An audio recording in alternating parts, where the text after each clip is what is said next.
여러분 혹시 요즘 유행하고 있는 영화 중에 오디세이라는 영화 혹시 알고 계십니까?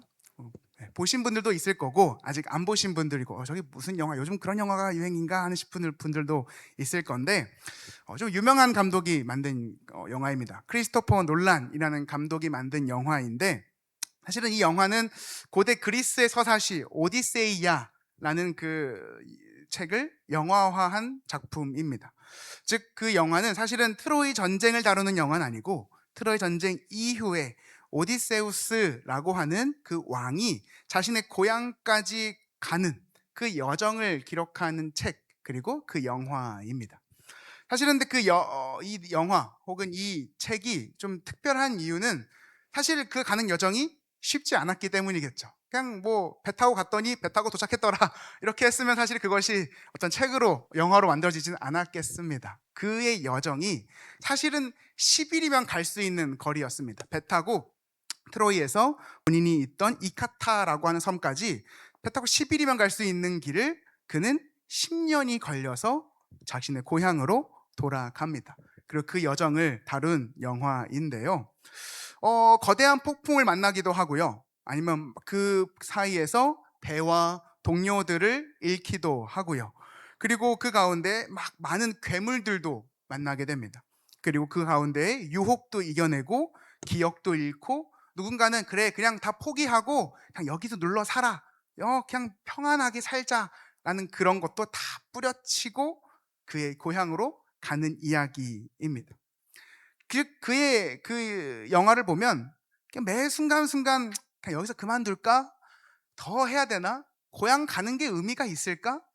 라는 그 수많은 질문들, 그 물음표들이 계속해서 꼬리를 무는 책, 꼬리를 무는 영화라고 할 수도 있습니다. 그런데 그 오디세우스라고 하는 그 주인공은 사실 끝까지 포기하지 않습니다. 누군가는 고향에 돌아가면 당신은 죽임당할 거예요. 백성들이 당신을 왕으로 추대하지도 않을 거예요. 그 아내가 당신을 과연 곱게 받아줄까요? 당신은 절대 거기 살아남지 못해요 라는 유혹도 있고 거기 가지 말고 그냥 여기서 삽시다 라는 그런 유혹도 다 떨쳐내고 어떻게든 자신의 목적을 올바르게 두고 그 고향에 두고 가더라 라는 거죠. 사랑하는 여러분, 이게 뭐 그리스 로마 신화라고 우리가 치부하고 그냥 안 볼 수도 있지만 사실은 그 내용이 사실은 우리의 인생의 내용과 참 많이 비슷하기도 합니다. 혹은 우리의 신앙의 여정과도 많이 비슷하다라는 생각을 하기도 했습니다. 우리가 목표를 두고 우리의 신앙을 막 몰두해서 달려가죠. 우리의 목표는 어디입니까? 천국, 하나님께 함께하는 것. 영원히 그 하나님과 함께하는 것이 우리의 목표입니다. 그래서 위해서 우리는 열심히 달려가지요. 그런데 그 달려가는 길이 사실은 내가 생각했을 땐 그냥 올바르게 가면 될 거, 뭐 그렇게 뭐 어려울 게 있나 싶지만 사실은 뭐 여기도 치이고 저리도 치이고 잠깐 여기 뭐 10일 안주하고 1, 2년 방황하고 뒤로 갔다가 앞으로 갔다가 많은 여정들이 있는 우리의 신앙의 여정입니다. 그 가운데 우리는 어떻게든 목표를 찾으려고 하지. 어떻게 내가 생각해야 되고 어떻게 내가 중심을 잡아야 하고 그래서 내가 어디로 나아가야 되느냐 이것을 계속해서 사수하는 것, 그것이 사실은 우리의 그 신앙의 여정의 가장 중요한 키이지 않을까 싶습니다. 우리가 오늘 이 말씀을 함께 읽으면서 그 키를 한번 찾아봤으면 좋겠습니다. 예수님께서 말씀하시는 우리의 그 신앙의 여정의 중심을 잡을 수 있는 키는 무엇일까? 우리가 무엇을 중심에 잡고 어디로 나아가야 하는가? 이것을 함께 우리가 듣고 마음에 새기고 그 삶을 살아보려고 결단해보는 저와 여러분 우리 모두가 되기를 주님의 이름으로 간절히 소망합니다. 앞서 말했듯이 우리의 인생에는 참 많은 물음표들이 있습니다. 기문표 아니고요, 물음표입니다. 감사합니다. 중고등부였으면 절대 안 썼을 텐데 역시 마음이 너무 넓어주셔서 감사합니다. 궁금한 것들이 있지요.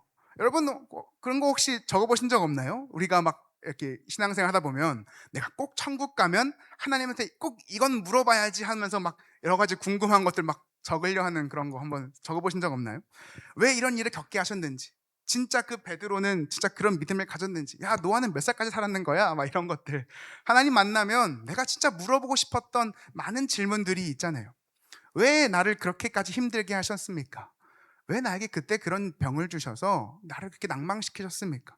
아니 어떻게 그때 그 인간을 딱 만나게 하셔가지고 저를 이렇게 여기까지 인도하셨습니까? 등등등등. 사실은 우리가 하나님께 많은 질문들이 있습니다. 많은 물음표들이 있지요. 그렇게 좀 세상을 살다 보면, 조금 신앙생활을 하다 보면 그 물음표들이 조금 해소가 되고 조금 더 사라지고, 이제 조금 더 내가 확신을 누구한테 알려주고, 좀 마침표, 그래 다 정답은 이거야, 이런 것들이 조금 많이 늘어날 것 같은데, 웬걸 살면 살수록 물음표만 늘어나고 궁금한 것만 늘어나고 정작 정답을 내가 내기는 참 어려운 것들이 참 많아지는 것 같습니다. 우리는 이런 상황 속에서도 왜 하나님이 나를 여기까지 몰고 가셨을까? 이 상황에 내가 어떤 마음을 품기를 원하시는 걸까? 그리고 이 사람을 나에게 보내신 이유가 뭘까? 등등등의. 우리가 함께 오늘 이 말씀을 보면서 우리와 똑같은 질문을 마주하고 있는 이 제자들을 보며 하나님이 그들에게 말씀하시는 것이 있더라라는 거죠. 그래서 우리가 오늘 그 말씀을 살펴보며 두 가지로 한번 나눠보려고 합니다. 그래서 그 두 가지를 한번 살펴보시며 하나님의 말씀을, 하나님의 그 가르침을 우리 마음속에 새기셨으면 좋겠습니다.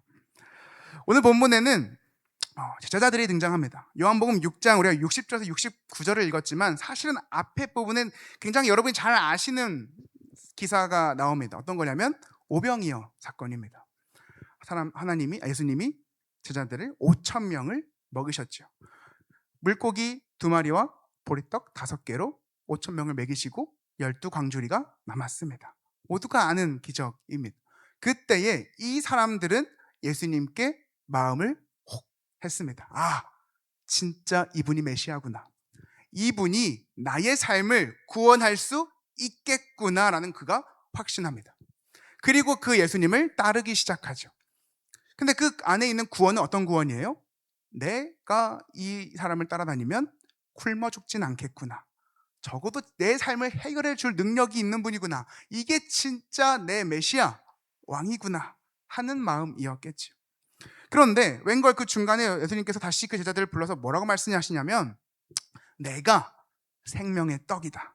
너희가 내 살과 피를 마셔야 된다라고 말을 합니다. 이 사람들이 당황스러운 거예요. 나는 내 삶을 구원할 줄 아는 이 메시아, 이 왕을 따르기 위해서 왔는데 갑자기 이 왕이 나한테 뭐라고 하냐면 내 살을 먹고 내 피를 니네가 마셔야 구원을 얻으리라 라고 말합니다. 상식적으로 이해가 되지 않는 거죠. 이게 무슨 말인가 싶은 거죠. 그러니까 이 사람들이 어떤 상황이 들어요? 벙진 겁니다. 그러면서 이게 지금 무슨 말이야? 저 사람이 진짜 우리의 구원자야? 물음표가 생기기 시작하는 겁니다. 진짜 저 말이 맞는 말이야?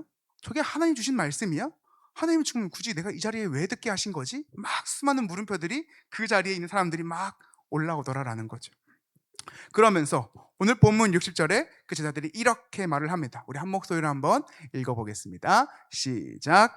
제자 중 여럿이 듣고 말하되 이 말씀은 어렵도다. 누가 들을 수 있느냐 한데. 이 말은 이런 겁니다. 이 말이 어렵다라는 건 단순히 그냥 그 말이 이해하기 어렵다를 넘어서 받아들이기 어렵다라는 거예요. 도저히 우리 상식적으로는 이해할 수가 없는 말이다. 누가 당신의 살을 먹고 누가 당신의 피를 먹느냐? 왜 그렇게 해야 우리가 구원을 얻느냐? 난 도저히 이게 이해가 안 된다. 용납이 안 된다. 그러면서 그 사람들은 받아들이기 힘들다라고 거절하고 있는 겁니다. 여러분, 생각보다 우리가 지금 이 사람들의 상황이니까 그래, 그 사람들은 그렇게 생각했겠지, 남의 일처럼 받아들이지만 생각보다 우리의 삶에도, 우리의 신앙에도 그런 것들이 참 많습니다. 우리 신앙생활을 하다 보면 알게 모르게 어떤 우리의 프레임이 생기게 됩니다. 아, 성경은 이런 거지, 신앙생활은 이런 거지, 예수님과 하나님은 이런 거지. 만약에 그것을 깨는 질문이 하나 온다면 우리가 똑같이 그들과 같이 질문을 할 겁니다. 예수님, 이거는 내가 생각했던 것과는 다릅니다. 주님, 이건 제가 기대했던 예수님의 모습이 아닙니다. 제가 원했던 예수님의 모습이 아닙니다. 저는 이거 어렵습니다. 받아들이기 어렵습니다. 저 이거 못해요. 못 따라가요. 이런 말을 할 수 있다는 겁니다. 그러니까 사람들이 뭐라고 말합니까? 오늘 66절의 말씀 우리 한 목소리로 한번 읽어보겠습니다. 시작. 그때부터 그의 제자 중에서 많은 사람이 떠나가고 다시 그와 함께 다니지 아니하더라.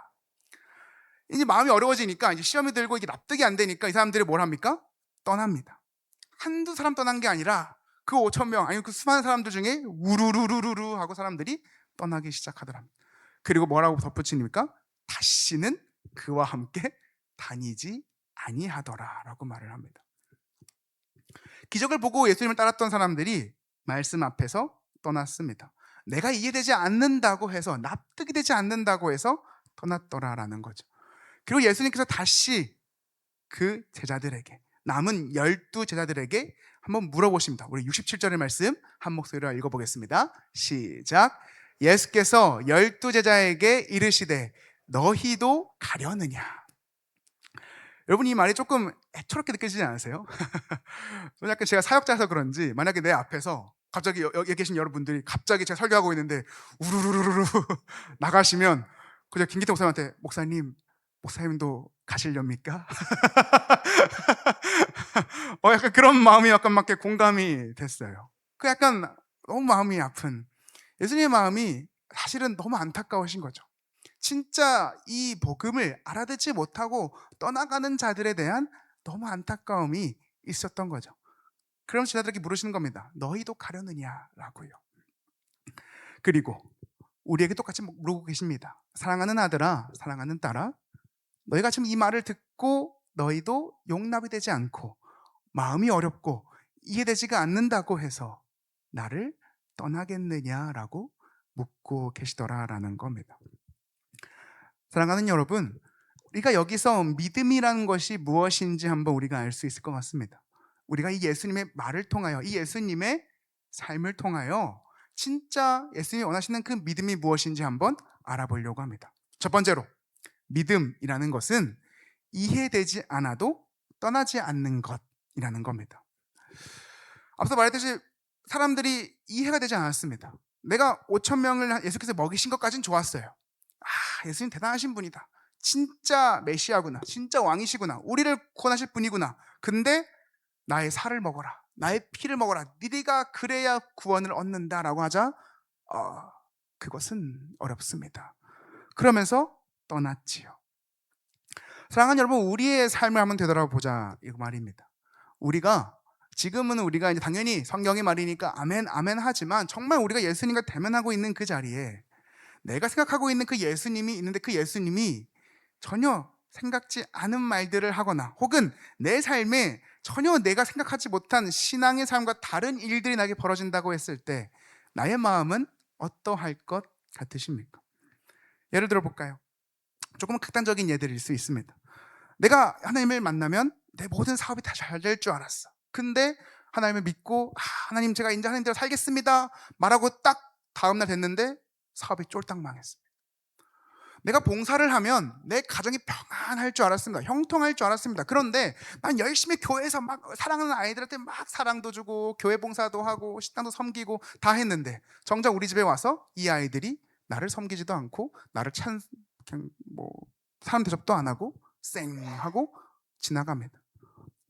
내가 믿음으로 자녀를 키우면 이 아이들이 아주 올바르게 예수님 말씀대로 잘 자라날 것 같았습니다. 그런데 그렇지 않을 때도 있더라라는 거지요.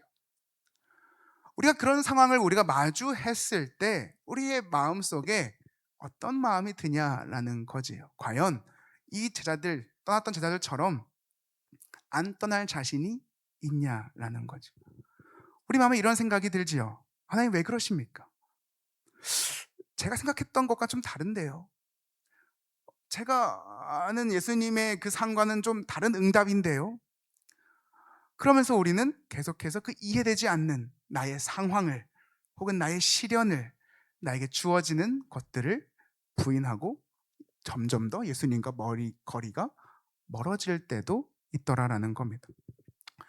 물론 그것이 완전히 잘못됐다라고 할 수는 없습니다. 왜냐하면 성경의 수많은 사람들도 그러했거든요. 다윗도 하나님께 질문했고 욥도 계속해서 하나님께 하소연했고 이게 왜 그러냐고 따졌고 하박국도 마찬가지였습니다. 그러나 우리가 여기서 알아볼 것은 단순히 그냥 그런 질문이 생기고 그런 물음표들이 생겨서 거기서 끝나는 것이 아니라 신앙, 그 믿음이라는 건 그 질문을 가지고 어디로 가느냐의 싸움이더라라는 거지.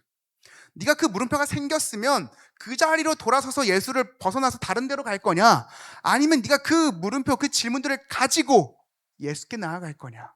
신앙은 우리에게 그거를 선택하라라고 말하고 있더라라는 겁니다. 수많은 제자들은 거기서 물음표, 그 질문들을 가지고 예수를 떠났습니다. 납득이 되지 않아, 이해되지 않아, 이 상황은 나에게 주어져서 안 돼 하고 떠났지요. 그러나 그 자리에 있던 다른 12 제자들은 그 질문을 가지고 예수님과 함께 있었습니다. 예수님은 그것을 믿음이라고 보신 겁니다. 그리고 그 믿음을 오늘 우리에게 말씀하고 있으신 겁니다. 어떤 상황이 나에게 주어지더라도, 그것이 너가 납득이 될 만한 상황이어도, 아니면 네가 상식적으로 벗어나는 상황이더라도, 정말 나를 믿는다면, 정말 나를 신뢰한다면 떠나지 말고 내 곁에 있어 달라는 거죠. 그것이 믿음이더라라는 거죠. 때로는 그 믿음의 길을 갈 땐 사실은 이해되지 않는 것들도 참 많이 있습니다. 누군가가 너 그거 왜 하는 거야? 라고 했을 때 선뜻 왜일까? 정답을 못 내리는 것도 참 많이 있습니다. 오늘날 우리가 정말 귀에 딱지되게 많이 들은 것들이, 우리나라의 다음 세대 애들이 막 많이 교회를 떠난다는 말을 많이 듣습니다. 수많은 이유들과 사단의 공격들이 있겠지만 그 중에 가장 큰 공격은 이 아이들에게 진짜 믿음이 무엇인가를 제시하지 못하고 있다는 것이 가장 큰 이유입니다. 오늘날 사실 가장 젊은 세대의 가장 큰 관심사는 정의입니다. 행동한 것을 그대로 행하느냐, 네가 말한 것을 그대로 지키느냐, 이것이 사실은 가장 큰 키워드입니다. 이런 질문들을 많이 받아보셨겠지요. 엄마, 아빠, 도대체 하나님은 정의로우시다고 하는데, 공의로우시다고 하는데 지금 저 사람들은 왜 지진 피해로 죽고 있는 거야? 왜 지금 하나님은 저 악들을 그냥 기승하는 거를 보고 계시는 거야? 단순히 그 질문들이 뭐 그냥 믿어 하면 참 쉽겠지만, 사실 우리도 함부로 말하기 어려운 것들이 참 많이 있습니다. 나도 참 잘 모르겠어.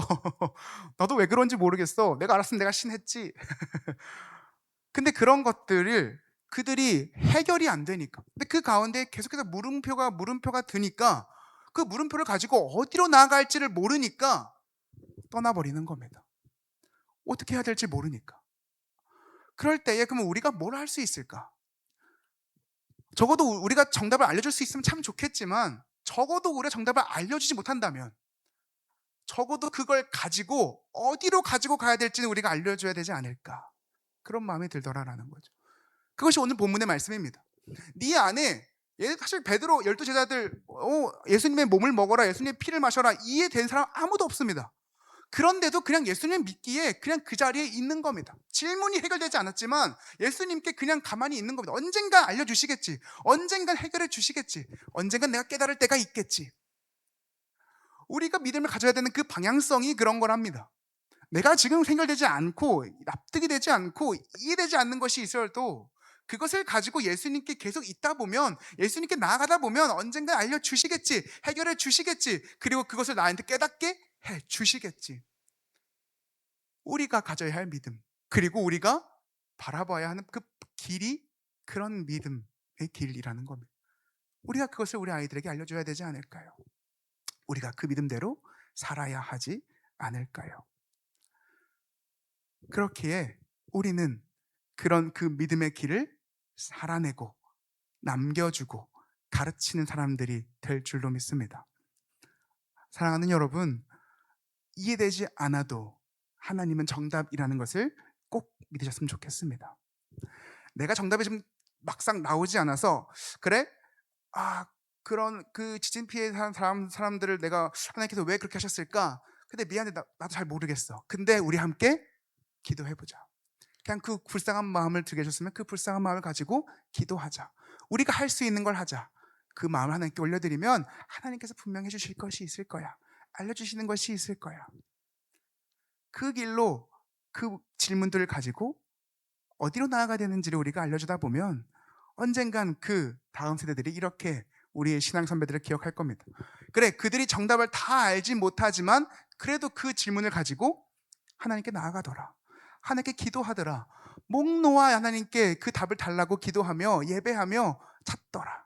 그게 신앙이구나, 나도 그렇게 살아야겠구나 라는 그 고백들을 우리가 들을 날이 올 줄로 믿습니다. 그것이 우리의 믿음의 길이기 때문입니다. 두 번째로, 믿음이란 모두가 떠나도 하나님을 붙드는 것, 그것이 믿음이라는 겁니다. 오늘 66절의 말씀 다시 한번 읽어보겠습니다. 시작. 그때부터 그의 제자 중에서 많은 사람이 떠나가고 다시 그와 함께 다니지 아니하더라. 많은 사람들이 떠났습니다. 자, 그러면 사람이 심리라는 게 그렇습니다. 아무리 열두 제자라고 하지만 이들도 사람인지라 자기 주변에 막 때같은 사람들이 우르르르 갑자기 나가면 동요합니다. 이게 흔들리죠. 이게 진짜 내가 따랐던 하나님이 맞나? 진짜 그 예수가 진짜 선생이 맞나? 진짜 올바른 것이 맞나? 당연히 동요될 수가 밖에 없습니다. 왜냐? 사람은 사람에게 영향을 받기 때문입니다. 한 사람이 떠나면 그냥 제가 이상한 거 보니 싶은데, 두 사람이 떠나면 뭔가 이상한데, 세 사람이 떠나면 내가 이상한 건가? 이런 생각이 드는 것, 그것이 바로 사람의 심리라는 거죠. 그러니까 예수께서 물으시는 거죠. 너희도 가려니? 너희도 갈 거냐? 라고 물으신 거죠. 근데 베드로가 그때 이렇게 예수님께 대답을 합니다. 주여, 영생의 말씀이 주께 있사오니 우리가 누구에게로 가오리이까? 여러분, 베드로는 어디로 가오리이까라고 말씀하지 않습니다. 누구에게로 가오리이까라고 말합니다. 즉 그는 그 믿음이 어떤 사람이 어디를 많이 가느냐에 따라 흔들리는 것이 아니라 정확히 목표가 누구에게, 그 구원이 누구에게 있다는 것을 알았다라는 겁니다. 우리의 신앙도 마찬가지입니다. 사랑하는 여러분, 우리도 사람인지라 심리라는 게 있는지라 누군가가 막 군중이 때같이 막 어디론가 가면, 떠나면, 흔들리면 우리도 같이 떠나거나 흔들리거나 그런 심리가 생기기 마련입니다. 그때에 우리가 올바로 봐야 합니다. 무엇을요? 어디로 가는 것이 신앙이 아니라 누구를 바라보아야 하는 것이 신앙이라는 것이에요. 저 사람이 신앙이 아니라 그 예수, 하나님, 거기를 바라보는 것이 신앙이다라는 것을 우리가 알아야 된다라는 거죠. 그것이 중심이 잡히면 우리는 다른 것에 흔들릴 이유가 없더라라는 겁니다. 신앙생활을 하다 보면 어떤 상황 때문에 많이 힘들 때도 있지만 사람 때문에 힘들 때도 많이 있습니다. 흔히 힘들어하는 사람들, 신앙이 많이 낭망되고 많이 연약해지는 사람들 중에 많이 상담을 해보면 누구 하나의 사람의 행동 혹은 말, 그런 것 때문에 시험이 들어 막 너무 마음이 너무 어려워, 그것 때문에 상담 오시는 분들도 많이 있습니다. 즉 우리는 사람의 영향도 잘 받는 사람들이지. 장신대 그 목회 상담학 교수님 중에 이상학 교수님이라는 분이 계십니다. 근데 그분이 쓰신 책 중에 100번의 위로 사랑합니다라는 책이 있는데 그 책에 이런 대목이 나옵니다.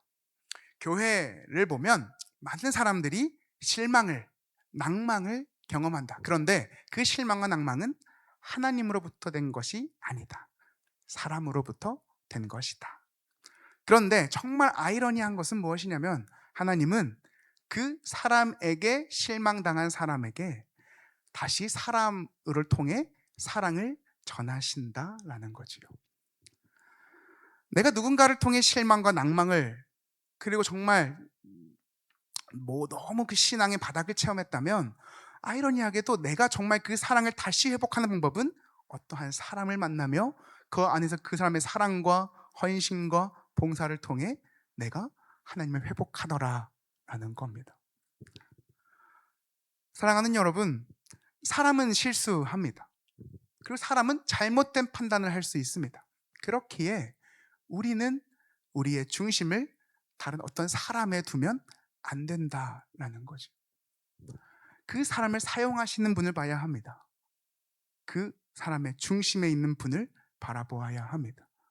그리고 우리는 그분을 향해 나아가야 한다라는 거죠. 그것이 하나님께서 원하시는, 예수님께서 원하시는 믿음이라고 우리가 알 수 있습니다. 오늘 우리가 서론에 말씀드렸던 오디세우스라는 사람 기억나십니까? 그 사람이 고향길로 가는 길이 많이 고됐습니다. 영화 보시면 알겠지만, 야, 이런 일도 생겨? 야, 진짜 이 사람 진짜 인생 한번 참 아주 고되다. 어떻게 저렇게 팔자가 꼬일 수 있냐 싶을 정도로 진짜 고된 고향길입니다. 그런데 사실은 그것이 마냥 남의 일처럼 안 보이는 이유는 저게 내 신앙의 길과도 비슷해 보이기 때문이지 않을까 싶은 거죠. 내가 어떻게든 신앙을 지키려고 중심을 지키고 내 고향, 진짜 그 하나님 계신 그 하늘나라 내가 가보겠다고, 그 하나님 계신 곳 내가 같이 어떻게든 영원히 거하겠다고 어떻게든 가는데 그 길이 마냥 쉽지가 않기 때문이죠.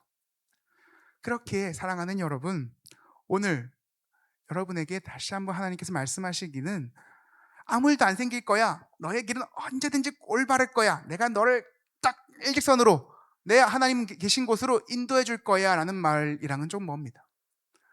너에게 많은 일들이 생길 거야. 많은 상황들이 생길 거고 또 많은 사람들을 만나며 너희가 실망할 때도 있을 거야. 그러나 너가 그 믿음의 중심을 올바로 지키고 끝까지 나에게 나아왔으면 좋겠어 라고 말씀하시는 거랍니다. 우리가 그 하나님의 마음을 조금 같이 공감해 주셨으면 좋겠습니다. 하나님, 사실 자신이 없는데요. 내가 그 생각만 하면, 내가 그 인간만 생각하면, 내가 그 상황만 생각하면 능히 내가 그걸 해낼 거라고 내가 말할 수 없는데요. 근데 내 고향이 거기이오니, 내가 가야 할 곳이 그 하나님 곁이오니 어떻게든 가보겠습니다. 어떻게든 포기하지 않아 보겠습니다. 주님, 그럴 수 있는 나의 마음을 주시고 능력을 주시고 동행하여 주시옵소서라고 우리가 간구해 보는 건 어떠신지요? 분명 그 가운데에 나와 함께 하시는 그 하나님을 경험할 수 있는 역사가 있을 줄 믿습니다. 우리가 이해되지 않아도 하나님은 하나님이십니다. 우리가 사람에게 실망을 해도 하나님은 하나님이십니다. 내 계획이 무너져도 하나님은 하나님이십니다. 내 기도의 응답이 더디게 느껴져도, 아니 그 응답과 정반대의 응답이 나에게 찾아올지라도 하나님은 하나님이십니다. 우리가 우리의 신앙의 삶을 살아보며 그래, 그래도 하나님이다 라고 고백하며 한 걸음 한 걸음 또 나아가 볼 수 있는 저와 여러분 우리 모두가 되기를 주님의 이름으로 간절히 소망합니다.